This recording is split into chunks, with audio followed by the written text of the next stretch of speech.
the thing is with Ustun, he's so good attacking. He's by far, we said it in the PlayStation pre-show, he's one of the best attacking players around at the minute. On the other side of that, you've got like, there's a reason he's called the DrErhano, because he's just so cultured. Just though everything about him, he's just so down to earth. The way that he plays the game, it's got this sort of tempo and this pace. It's methodical. He's one of the senior citizens of FIFA esports, and looking at that first game, the result that went with him in the end, I think it was a 3-2 victory, just getting confirmation of that. Yeah, 3-2 win for DrErhano in his first game against X-Blue. I think this could be a big tournament for DrErhano. He got a semi-final at the FUT Champions Cup in December here at the Gfinity Arena. I think it's tough. It's very tough to separate two players at a 1-0 record who are so evenly matched. You rarely get this sort of matchup at 1-0 in a second round of Swiss. This is something that doesn't happen. And something we did, pick up, Richard, when we were looking at all the round one Swiss-style format games, was that all the favourites seem to win their games. For example, just looking across the board, every single top seed won. Yeah, Maestro won his game, DrErhano won his game, Nicholas, Joxan, Tuga, Ustun, Lev, the list goes on of, you could say, the favourite players that are just ranked a little bit higher on those Global Series rankings. But we are into this game now, round 2 of Swiss-style format, and it's going to be Edwin van der Sar with a huge punch out there to get us underway. It is obviously DrErhano in that white strip, plays for Stuttgart. The Bundesliga club was involved in the virtual Bundesliga there. This year plays alongside Marlet, and Lucas is here as well, who's part of that team as well. Lucas 1-0-0-4. He lost, he won his first game. He beat Verfilzer, 22nd in the seedings coming into this, but on the overall Global Series rankings, 84th. But I think if you look at form, Richard, you have to back Ustun. You'd say so. He's the current, you'd say, champion, having won the PlayStation bracket in Singapore. And here comes the skills, here comes the cricketters, as expected. I don't know if it's just a Danish thing. We see it from Marcuso, that flair side of the game, which I was lucky enough to do a little bit of prep coming into this, and I just said, just watch out for the cricketter. And I saw obviously what Onset and Dan were cast on 4 or 5 cricketers in a row from Marcuso, went to go and score in the end. And that flair kind of aspect of the game is something that Ustun has as well, very heavy. Great feet again, he's still in possession somehow. Mbappe chips it up and nearly gets that past Edwin van der Sar. Yeah, really nice little tornado there on the edge of the box as well, just flicking it up, looking for the volley. If you've never seen Ustun play before, and this is your first introduction to him. Comes straight over now, R9. He was... Expect to see plenty of goals, plenty of skill moves, creativity in the final third. Certainly one that catches the eye, does M10Ustun, representing Mesut Ozil's esports organisation. Alongside that, representing his country next weekend in the E-Nations Cup. Here comes DrErhano now on this right-hand side. Going to play back to Ramos. Needs a big tournament here, DrErhano. Yes, he's, 12th in those Global Series rankings, but wants to push on an extra step further. Quite an emotional player, though, DrErhano. We've seen it at the playoffs last year. I'm sure we want us to reflect back to that one, but there's been a few times, especially in Bucharest, in those opening FUT Champions Cups, where when things weren't going right for him, we just saw that pure emotion pour out the German. Can he keep his emotions intact here, especially if he goes to Windsor? I'm sure he'll be in a good bit of form. He'll be 2-0. This weekend he's been very ill as well. That's something to point out from when he put his results up on Twitter for the first game with a little opinion on the game, a little match review. He said it was lapses of concentration, mental lapses of concentration, which made the game as tight as it was. 1-1, 2-0, yeah. The scorelines. It's only a 3-2 win against X-Blue, a player from United States of America. Played actually in a Manchester Esports Cup before. Here we go, there's a chance now, scoop turn. Got to be so careful there, Rafael Varane. I know he's aggressive there, but he goes in and just sticks a leg in. He potentially giving away a penalty. Lucky enough, doesn't happen there, but you can see just in these opening 25 minutes of how deadly Ustun can be. And if you remember watching the FUT Champions Cup, the last one in Singapore, he made a cross-console final against Tex. Fortunately, couldn't go all the way there. Obviously, Tex picking up his 3rd FUT Champions Cup win. And obviously, he's in the knockout stages tomorrow. There's the finesse, and And that was the first real shot that's been on target for DrErhano. Lucky enough, quite a routine day for David De Gea. Yeah, first thing registered. You can see how direct Ustun is as well. Everything over the top.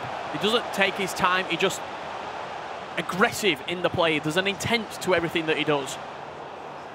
The intent is just to score goals. He's not looking to bring players out of position or to try and keep the ball and hold the possession.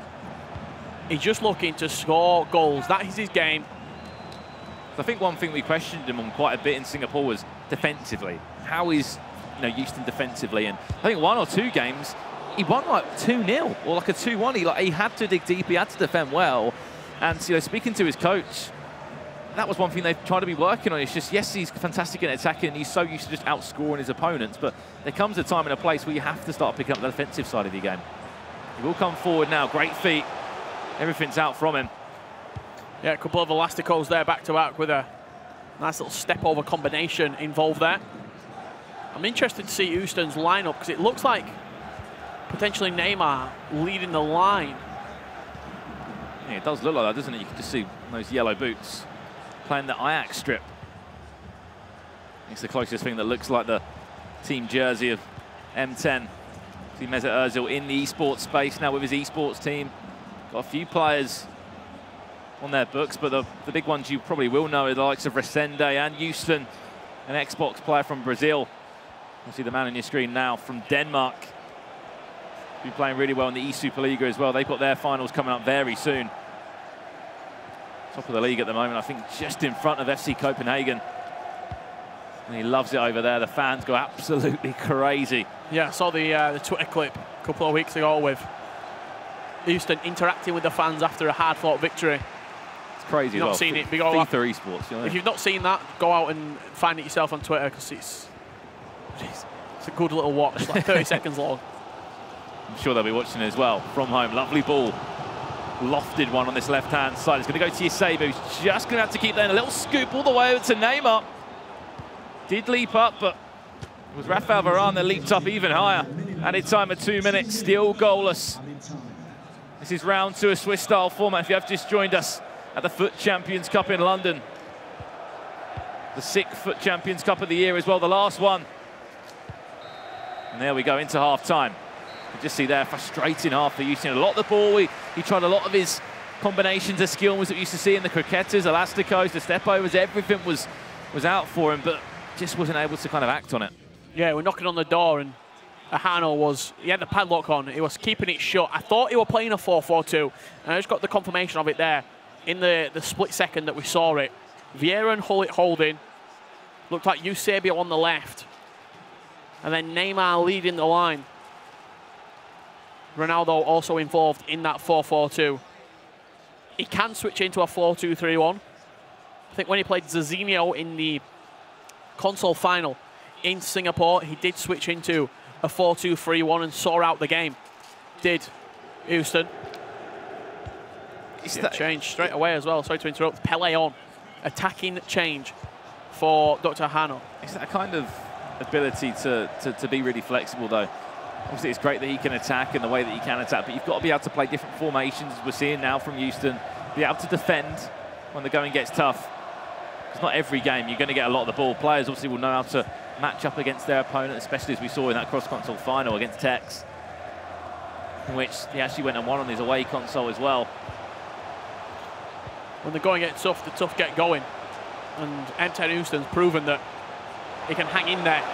Oh, lovely skills, a few drag backs for him. Oh, said be very careful. Was he giving a penalty or was it a free kick right on the edge of the box? It's going to be a free kick.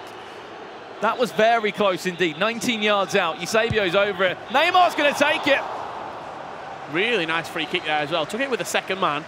Forced Van der Sar into a save. Comes in all the way over to Ronaldo. Wow. I know he's got a leap on him and can score from distance, but I didn't even expect that to go in from that far out. You'll see the replay just here. He just shoves him off the ball. He just pushes. I think it might be Vieira at the back post there. He just pushed him off with his left hand. Gave him a little bit of room inside the box. In off the post. Cristiano Ronaldo breaking the deadlock in a way that you probably wouldn't expect from a set piece from FIFA Ustun.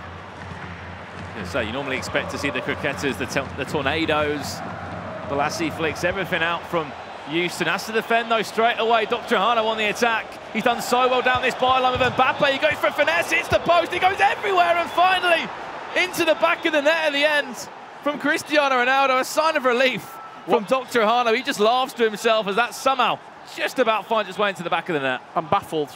I'm honestly shocked how that's actually found its way into the back of the net there. It's Houston's reaction to that goal. It's no laughing matter. It's 1-1 right now. Let's have a look at this replay. Shot at the near post. It's bounced off De Gea, off the post. I feel like a horse racer commentator right now. I don't know what's happening. Ronaldo's at the back post. It's like a karate chop in the air from R9. He tried to get something on it, but the ball just ricocheted around the box. Lucky enough, Ronaldo's never going to miss with an open goal from there. But less about the goal, but more about the setup as well. The way that he almost sold Ustun outside. You'll see it back on the highlights of the match afterwards. He got the ball with Ronaldo, faked to go left and went back down the byline. You've seen a lot more players doing that, using that sort of disguise, fake shot at the byline to create the room inside the box to then cut back onto. Just that original turn. There was nothing even special about it. It was just a normal turn. Pulled away from his man. Now DrErhano's in a great position now. It's going to fall kindly again. He's going to take his chance. 2-1 up. 2 goals in quick succession for the German. Ustun has been blown away right now. The doctor's surgery is open. And DrErhano is operating right now. It's a touch from Van Dijk. He locked onto it and then just... I don't know if he registered a pass or a clearance or anything like that, because it just bounced back to Pele. And there was just a simple finesse. And just like that, that's how a game can turn around. He's 2-1 down. And he's not the player that you want to give a lead to, is he, DrErhano? We've seen him just completely kill games off in the past. I remember in a tournament that we saw in this exact arena, he kept a clean sheet and won 2-0. Over the course of 2 legs, he's got that ability in his locker to be able to completely just shut off a match. And he's been around this scene for a very, very long time as well, I'm sure. He's competed in numerous FIWCs, FEWC finals, and so many big tournaments, including German championships, virtual Bundesligas. He's been here, there, and everywhere. I know this is a 2-legged game, and there's still a long time left in it. Ustun will be hunting for an equaliser. Maybe this is the time. Scoop turn into a shot, and that's prime Ustun.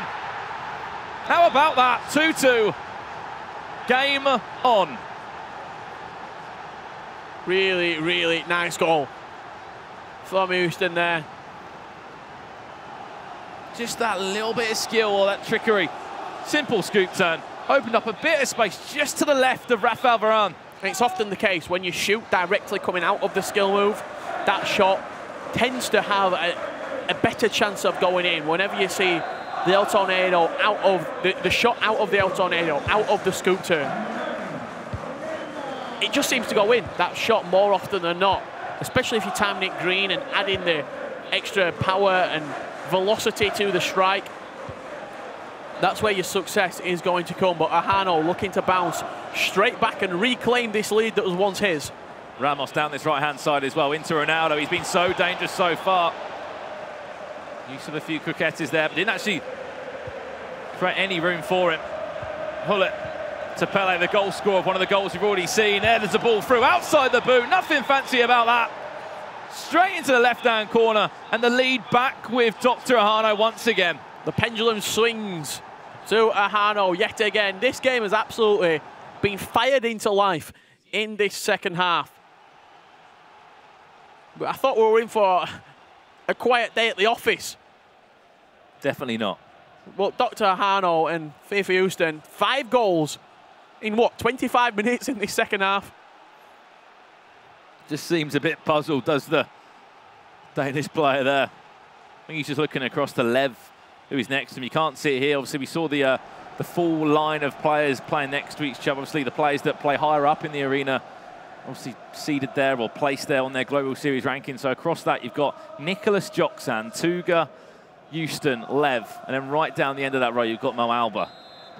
Talk about FIFA talent. On the other side as well, New York City Chris, the Stranger, DrErhano, Maestro, for Filzer and Marco. So those players ranked in the highest positions on those Global Series rankings. And other than that, obviously, you've got the likes of Shells, DrErhano, Timox. That's got to be a big thing for you as well, knowing that you're sat on that top level, that you are one of the highest ranked players here. Oh, what a ball that could be, to the back post as well.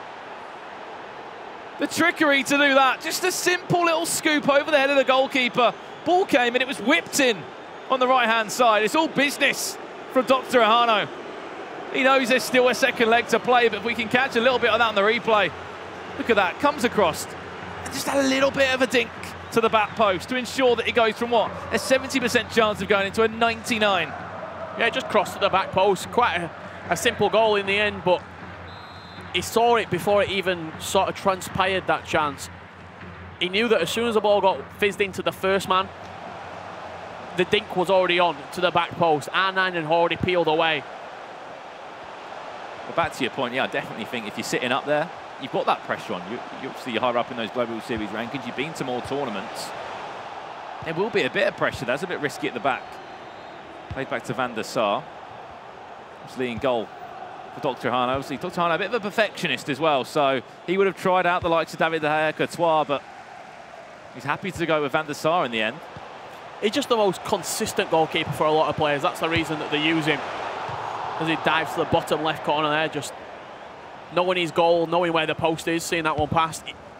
They often say De Gea's got a couple of mistakes and Courtois a little bit shaky. Van der Sar seems to be the most safe pair of hands between the sticks. Of course, it's all personal preference. There's not long left in this game at all. 4 goals to 2 does DrErhano lead in a huge tournament.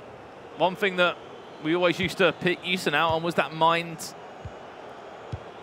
set that, you know, some games he would have. You look at some of the score lines. I think you think back to the game he had against Mo Alba back at the FUT Champions Cup in December, I think it was, where he was leading by a few goals and that went the other way. Then you think back to the eSuperliga playoffs. He was leading by 4 goals. Yeah, leading by 4 goals in December and choked the lead, in all honesty, against Mo Alba. It was just December. December was not a good month. A week later at the eSuperliga, he choked the lead in the last second, conceding against Bromby. Ball across the box. This could be magical. Instead, just gets fired into the stand from Cristiano Ronaldo. But the point we're saying is that Ustun, yes, 5th in the Global Series rankings, but he's doing well now for me. I think because he's been through that. I think the Singapore event really sort of helped to sort of repair some of the damage, I'd say, that previous events have caused. Not in terms of his FIFA ability, not in terms of the Global Series ranking points, because all that were good. He were already in the top 10, he were already in the top 15, he were already going to the playoffs, probably even to the grand final. But Singapore just gave him the confidence to know that I am one of the best players in the world and I can compete. Not only on the game, but in the mindset, mentally, I can compete with the likes of Nicholas, with Mo Alba.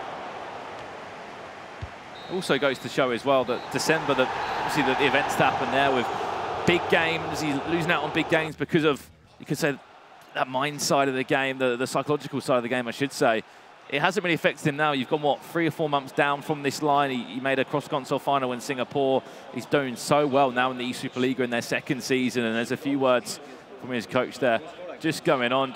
He's clearly not happy, 4-2 down in round 2 of Swiss-style format. But just looking at his results from the first one, Richard, he won his first game 5-1, then lost 5-3. So he does concede a lot of goals. He does score goals, but at the same time, he does concede a lot as well. Let's have a look how DrErhano has taken a lead. Here in the first leg of action, you're going to see a nice little 1-minute package of highlights here on the screen if you are just joining us.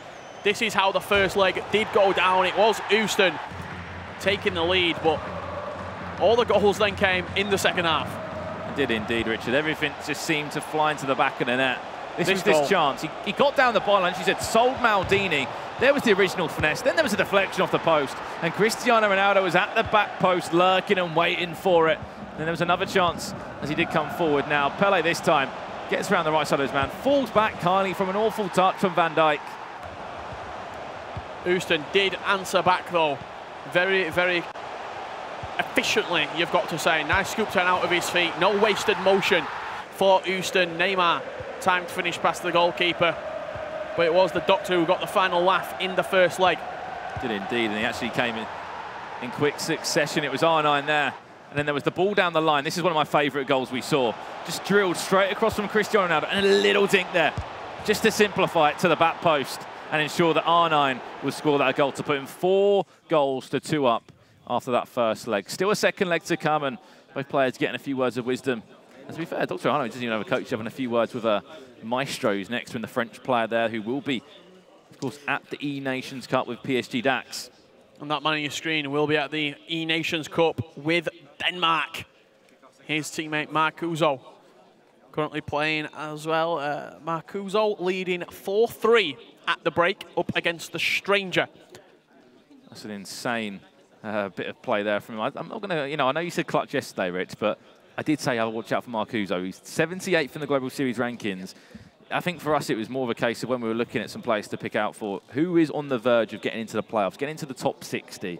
And it's, you heard Marcuso talk about it, the patch. It was the patch that, for me, I'm all about scoring goals in and around the box. I couldn't really finish from outside of it. I like playing, more logical FIFA, in my opinion, and playing better football. It was about the interval here in between the two games. Let's have a little look at some of the other half-time scores, you could say, after one leg.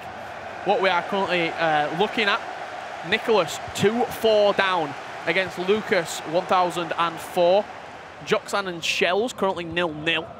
Just having a look to see some of the big stories.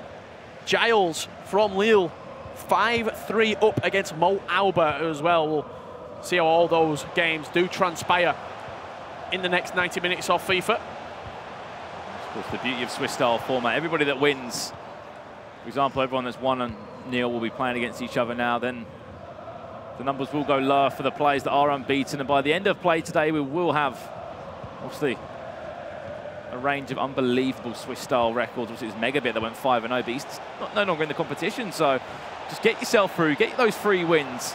And that's what you've got to worry about. There was a hill-to-hill. Well, it was in the way. Lucky enough, referee just said we're going to play on there. No penalty shouts at all. It'll be DrErhano back in possession now. 4 goals to 2 up.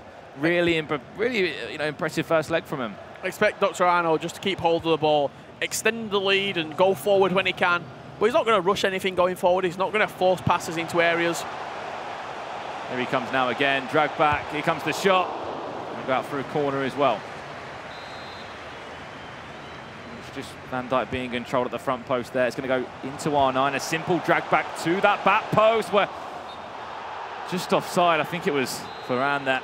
There was still a punch there, a hand on it from David De Gea, which was good enough just to see it through, but go back for a free kick anyway. That's not going to matter. See some of the scores from round 1 of Swiss-style format, the likes of Dami. It's coming straight back at him, though. Sorry to interrupt you. Just that little dink there. There's no reason to dink the ball like that from a goal kick. Just send it long. You've dinked it with L1 and triangle into your centre midfielder, into your cam, to try and create a flick on. Just pump it long to Ronaldo. You've got the best header on the ball sat at striker.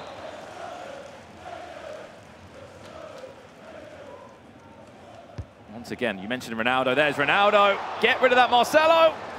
Just about. That falls back to Ronaldo again.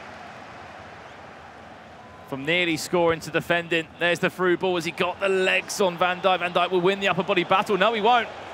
It will fall back to Cristiano Ronaldo. A ball roll through his feet into a cricketer. What a save! Off the line! It's in the end. How has that gone in? Scrambled over the line. Van der Sar with one of the best saves I've ever seen on FIFA. And in the end, I think it's come off of Sergio Ramos. Bouncing off Ramos's heel. Van der Sar and him couldn't keep it out in the end. Maybe that was a slice of luck that M10Ustun needed, but he did so well to create the opportunity. Cricketer inside. Got the bounce going in his favour. What a save, by the way, can we just say, from Van der Sar. Oh my, off the bar as well. If somehow Ramos got that off the line as well, that would have been heroic scenes. Here's a chance to go and get his lead back. Just scuffed to the left-hand side. It was time yellow as well. What a chance that would have been to go 5-3 up. Ustun clearly back in this tie. If he wasn't already, there's still loads of time left. He's given the ball away there, tried to play to his right back, which is Sergio Ramos. Neymar now, he has the shot, just gets hit to the body of Van Dijk. I understand the reason that a lot of pros don't like just hitting the ball and hoping for a goal kick. But that's 2 different occasions where the ball's coming straight back at him. Nearly goes in there. You heard from my reaction. Actually caught me off guard as well. Just took your breath away. It did. Just smashed against the post there. It's one of them. Everything just seems to go slow. The ball was just flying in the air. It was time green. And you just saw Ustun nod his head and go, lucky enough my keeper knows the frame of his goals. It just bounced off to ensure he's still to ensure he's just 1 goal behind instead of 2. Been a number of chances, missed chances so far in this game. If you have just joined, we are in day 2 of the FUT Champions Cup. Just giving the ball away again. Unnecessary dummy, really, from Neymar. Yeah, this is the PlayStation Swiss round of 2, if you are just joining us. The Xbox, we're up to the quarter-finals. It's now time to find out, over the course of the day, who will be the top 8 players going through to Super Sunday from the PlayStation 4. That'll be a fantastic day tomorrow. We'll find out who will be the next winner of the Champions Cup. Deflection out for a corner. This is Ustun now, piling on the pressure. Watch out that back post again. It goes all the way over. Ronaldo's there, but so is Van der Sar, who was manually controlled to move towards that. I think you're actually wanting to roll that out there for a second as well. He's managed to do it in the end and dinked back to Van der Sar. He's wanting to get the ball out wide. There you go. That's the room that he was looking for. Now he's got those options if... It seemed like Neymar's just making that run back inside every single time. Ustun coming forward again, and it will continue to do so in quick succession. Ball roll from Vieira, but that goes nowhere. Just like both players trying to hold on to it. Van Dijk's just run away from it. R9, a ball roll into a simple shot, saved into his own goal by Davide. Just couldn't get a strong right hand on that. And it came all the way back. I think it was a bit of a player switching issue there. Switched on to Van Dijk, and he kind of just moved away from R9. He was onside. He was in through on goal, 1-on-1, did a ball roll, cut back inside, and just simply outside of that right boot. Next thing you know, he's back in front of the 2-goal advantage. Yeah, it was so direct. The ball straight through the middle of the pitch. One pass split open the defence of Ustun. Van Dijk got a little bit on his heels there from the run of R9, and in the end, R9's not going to make a mistake inside the box. It's as simple as that. Often like the 2 players you'd love to put in that position, R9 and Cristiano Ronaldo. It will seem like they'll always deliver. Offside trap play from Ustun there. God, this could be dangerous. All the way over to Ronaldo. Lucky enough, De Gea was there, but that's a few times now at the back. He's just looked a little bit not confident. A little bit risky at the back from Ustun.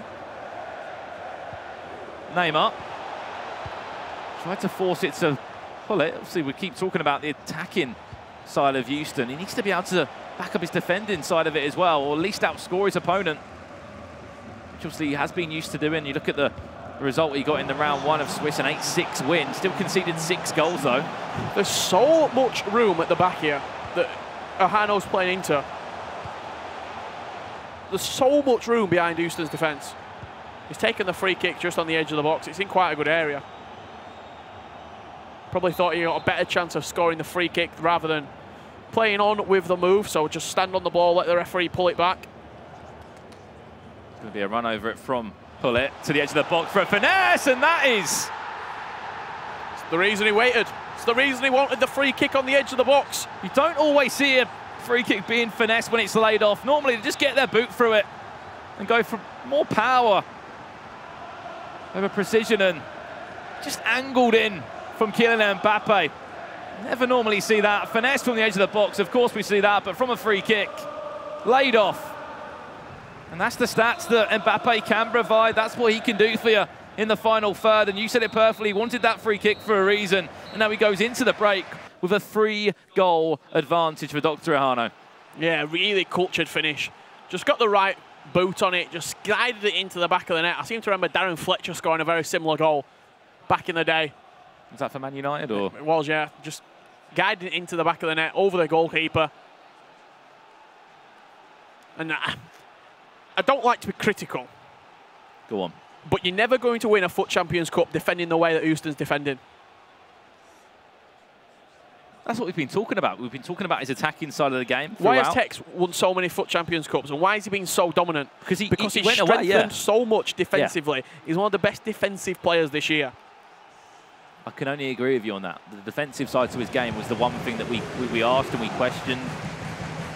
And he went away and did that. And that's why he is doing as well as he is F2 Tex and winning all these tournaments, because he's got so much to his game, defending, attacking, set pieces, the combinations of skills that he can do in the final third in those important areas where it really matters.